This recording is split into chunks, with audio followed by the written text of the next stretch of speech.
Halo semuanya, salam sehat dan salam sepak bola. Balik lagi di F9 Football Talks. Selamat buat Real Madrid atas kemenangan 1-0-nya melawan Liverpool di final Champions League semalam yang sempat terdelay sekitar setengah jam lebih.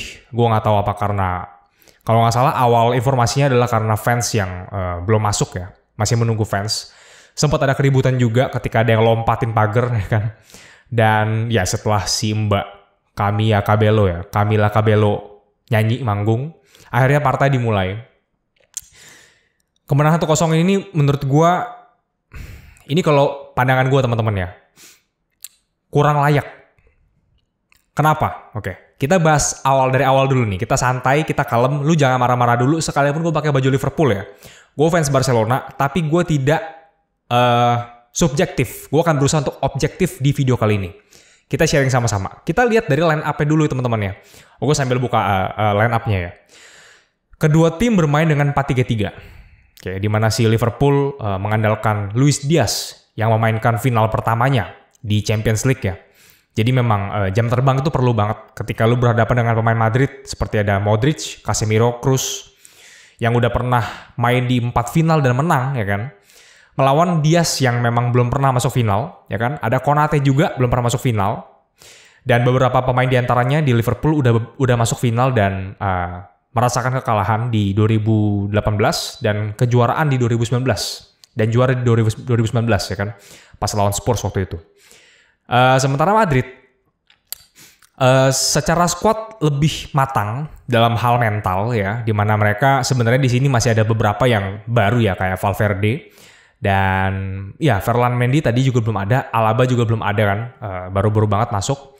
Ya, ketika dia pasang Valverde, gue merasa bahwa Madrid kemungkinan besar akan bermain lebih bertahan. Dan itu terbukti di babak pertama. Meskipun mungkin bukan yang benar-benar parkir bis gitu, enggak ya. Jadi sejak awal si Liverpool udah neken, udah nyerang. Kan. Beberapa kali si Henderson mencoba untuk pressing, si Arnold juga, Diaz juga. Dan dari yang gue amati di babak pertama, sekalipun Liverpool berusaha untuk ngepres, ya kan, ada beberapa kesalahan yang sebenarnya nggak pantas untuk lu lakukan di partai final seperti ini. Oke. Kesalahan apa saja yang gue perhatikan ya? Ada banyak miss antara si Trent dengan Salah, ya kan? Trent sering salah passing, sering maksa untuk crossing yang nggak perlu, ya. Sama juga kayak si Robertson dan si Kapten Henderson juga. Leadership-nya oke lah, tapi permainannya juga jelek, serius gue. Jelek banget. Kalau lu inget ya, di beberapa tahun sebelumnya ada si Oxlade-Chamberlain yang sebelum cedera bisa gacor banget ya bermain sebagai attacking midfield. Benar-benar gelandang yang pekerja keras, tapi dia membuktikan dia bisa ngasih perlawanan yang kuat gitu. Sementara di Henderson nggak ada. Gue ngeliat dia berkontribusi di sini. Terlalu banyak salah passing, terlalu mencoba untuk crossing ke tengah yang nggak perlu menurut gue ya. Dan kredit dulu buat Konate ya, meskipun ini final UCL pertamanya tapi sebagai pemain muda ya, belum punya jam terbang tinggi tapi dia cukup percaya diri dari babak pertama sebenarnya. Ketika dia berhasil untuk ada ruang, dia coba untuk eksploitasi, dia coba untuk dribbling sebentar, dia tenang. Ketika di press tetap tenang, ketika ada banyak pemain Madrid dia tetap tenang gitu. Mungkin ada karena kehadiran Van Dijk juga ya, dan pemain-pemain antaranya ada Hendo juga yang jadi kapten yang bisa ngasih leadership untuk dia, bisa memimpin dia at least lah. Nah, peluang Madrid sebenarnya jauh lebih sedikit. Dari detail kalau lu perhatikan bahwa statistik menunjukkan bahwa Madrid cuma ngelepasin 4 tembakan, sementara Liverpool 24 tembakan. Oke. Loh kok ngandelin data? Bukan gitu. Tapi menurut gue adalah gini teman-teman. Sebuah tim kalau menang, tapi dari segi peluangnya itu nggak lebih banyak daripada tim lawannya, apakah itu disebut layak menang? Menurut lu? Coba lu gimana pendapat lu? Oke. Kalau kita lihat dari peluang emas, di babak pertama Liverpool udah punya peluang emas dari Sadio Mane. Dia berhadapan dengan si Courtois dari kotak penalti. Dia udah syuting sekencang-kencangnya di dalam kotak dan si Courtois masih dapat, lu bayangin. Memang gue akuin Courtois salah satu kiper terbaik dunia ya. Tinggi banget. Dia refleksnya juga cepet. Dia langsung diving. Tangannya panjang banget. Nepis kena tiang dan selamat ya si Madrid gawangnya. Dan babak pertama gue liat Salah juga main apa sih sebenarnya sih? Lu dapat bola kerjanya cuma passing ke belakang. Ada berapa yang dia 3 kali berturut-turut passing balik ke Arnold. Jadi mereka cuma tik-tak gak jelas gitu. Lu di awal babak aja mainnya kayak gitu mau ngapain? Gue bilang ya. Kalau Madrid gimana? Ya itu, babak pertama kalau lihat Madrid cuma ngelopasin 1 shot, lu bayangin, 1 shot doang, Liverpool 10 ya. Madrid itu peluangnya dikit banget bener-bener. Ada peluang dari offside ya, yang dimana Benzema itu offside. Lu mau ngandelin bahwa ini kan foul, sebelumnya dikena sliding, yang mau ngoper siapa tuh, gue lupa kemarin. Ini kan foul, ya lu nggak bisa, lu udah offside juga sebenarnya. Dari segi permainan Madrid, mereka juga bukannya bener-bener pengen neken gitu. Dan ketika Valverde main, gue pikir ini udah pasti kemungkinan besar Madrid nunggu momen gitu kan. Karena di bench Madrid masih punya si Asensio, masih punya si Bale, ya kan? Masih punya si Rodrigo, ya kan? Sementara mereka semua dipasang pada saat menit 90 gitu. Si Rodrigo ya maksudnya. Si Bale sama Hazard nggak dikasih kesempatan, ya. Oke, itu babak pertama sekilas dulu ya. Babak kedua apa yang terjadi? Gue lihat Liverpool baru mulai neken, ya, baru mulai effort itu ketika ketinggalan. Madrid dapat counter attack. Valverde di sebelah kanan yang tadi babak pertama nggak kelihatan, akhirnya lihat ruang, ada si Vinicius yang kosong, dia kasih crossing datar. Dan di situ Arnold kemana?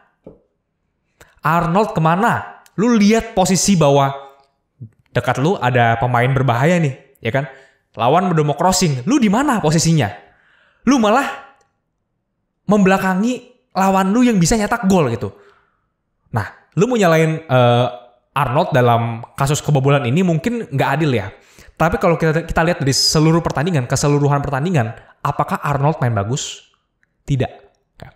Arnold, Robertson ya. Robertson lebih nggak kelihatan lagi, ya kan? Henderson itu nggak main bagus. Madrid, apakah bermain lebih bagus? Nggak juga sebenarnya. Oke. Tapi dengan 1 gol ini, mereka udah tenang mainnya.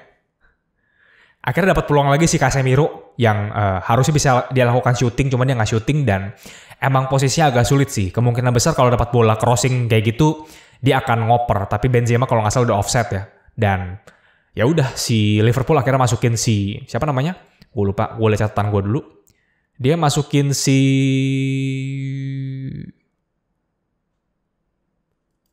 Keita ya kan? Sama si Diogo Jota. Ketika si Hendo keluar, kaptennya ditarik keluar, dan Thiago ditarik keluar. Inilah kesalahan Klopp, gue bilang. Thiago itu lebih bisa ngorek-ngorek ketimbang Keita. Jadi kalau lu mau masukin Keita, kenapa Thiago diganti gitu? Ya oke, mau masang striker lebih banyak. Tapi gue tanya sama lu deh, si Jota berguna nggak semalam? Kayaknya enggak, kan?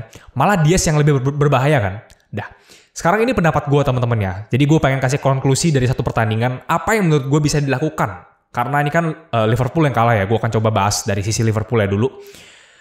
Kenapa lu nggak coba masang si Jota nggak apa-apa? Dia tarik keluar. Tapi si Mane pasang di sebelah kiri dulu. Gitu. Iya dong. Masih ada setengah jam. Lu kebobolan. Lu udah tahu ini nggak works. Dia berkali-kali udah nggak bisa lah. Udah mentok gitu kan. Salah juga udah mentok. Salah baru dapat kesempatan syuting banyak di babak kedua. Akhirnya dia baru berani syuting. Sebelumnya kemana dia? Kan? Tapi udah terlambat gitu. Karena lu salah pasang juga gitu. Jadi kenapa nggak lu pasang Mane? Lu pasang di sebelah kiri kayak biasa kayak dulu gitu. Tengahnya lu pasang si Jota nggak apa-apa gantiin. At least coba dulu. Nah, Hendo tarik keluar. Mainnya nggak jelas. Mending lu pasang Oxlade kalau nggak si Keita. Oke. Tapi ya. It is what it is ya kan. This is football. Memang sekalipun gue bilang Madrid gak layak menang, tapi gue akuin memang mereka dari segi mental, memang punya mental juara, gue akuin ya. Dan banyak pemain Madrid yang akhirnya meraih trofi Champions kelimanya. Dan keren gue bilang, keren banget. Cuman memang sangat disayangkan final jadi kayak gini. Harusnya kalau misalkan Madrid kalah lawan City, dan City yang ketemu Liverpool, gue akan lebih dengan senang hati menikmatinya, gue yakin ya. Karena gue yakin City mainnya gak akan kayak Madrid, kayak gini mainnya. Tapi ya sekali lagi selamat buat fans Madrid. Gue gak akan ngata-ngatain, tapi gue bilang selamat karena ya lu layak. Karena udah berkali-kali lu berhasil membuktikan bahwa lu masih bisa berada di top flight sekalipun lu udah ditinggal Ronaldo. Dan banyak pemain yang... Oke, ini terakhir nih. Gue pengen ngasih pendapat gue soal Madrid. lu boleh menang kali ini. Tapi lu lihat bahwa banyak pemain senior yang sebenarnya udah waktunya untuk regenerasi. Benzema, Modric, Kroos, ya kan? Casemiro umur berapa sekarang? Casemiro umur 30 tahun, ya kan? Oke, dia masih bisa, tapi lu mesti menemukan pengganti si Kroos dan juga Modric karena Modric udah 38 ya tahun ini kan. Modric, gue cari dulu berapa umurnya? 36, oke. 37 tahun ini, ya kan? Udah cukup senior ya. Lu mesti mencari penggantinya, itu aja. Oke, sama ke depannya kalau misalkan menurut gue lagi, sayap kanan mesti diisi. Gareth Bale keluar, lu nggak bisa ngandelin Valverde kayak gini terus-terusan ya. Dia nggak akan bisa main kayak gini terus, dan semalam juga cuma di babak kedua dia main lebih bagus lah. Babak pertama bener-bener nggak ada mengancamnya. Mending lu pasang Gareth Bale dari awal, gue bilang lebih mengancam.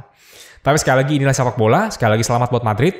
Dan thank you buat teman-teman semua yang masih subscribe, yang udah subscribe, dan jangan lupa yang belum silakan diklik subscribe dan juga loncengnya. Kita akan ketemu lagi di video-video berikutnya. Selamat berlibur, sehat-sehat terus, dan salam sepak bola. Bye-bye.